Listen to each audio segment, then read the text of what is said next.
തൃശൂരിൽ ഇടഞ്ഞ ആന പാപ്പാനെ അടിച്ചു വീഴ്ത്താൻ ശ്രമിച്ചു. ഇന്ന് ഉച്ചയോടെയായിരുന്നു പൂരത്തിന്റെ ഭാഗമായുള്ള ആറാട്ട് നടക്കുന്നതിനിടയിൽ തടത്താവിള ശിവ എന്ന കൊമ്പൻ പെട്ടെന്ന് ഇടഞ്ഞത്.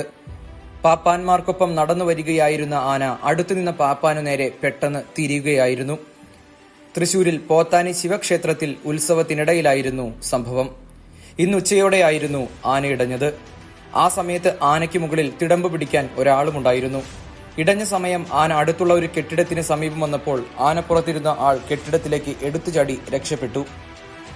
ഇടഞ്ഞ ആനയെ തളയ്ക്കാൻ പാപ്പാന്മാർ ശ്രമിച്ചെങ്കിലും കുറച്ചധികം സമയം വേണ്ടിവന്നു ആനയെ പൂർണ്ണ ബന്ധവസിലാക്കാൻ.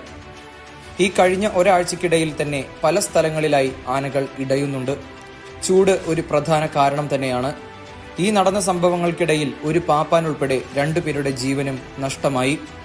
എലഫന്റ് സ്ക്വാഡ് പോലുള്ള സംഘങ്ങൾ ഉള്ളതിനാൽ ആനകൾ തെറ്റുമ്പോൾ തന്നെ അവരുടെ ഇടപെടൽ കൊണ്ട് ഒരു പരിധിവരെ മിക്ക സ്ഥലങ്ങളിലും ആനകളെ തളയ്ക്കാനും കഴിയുന്നുണ്ട്.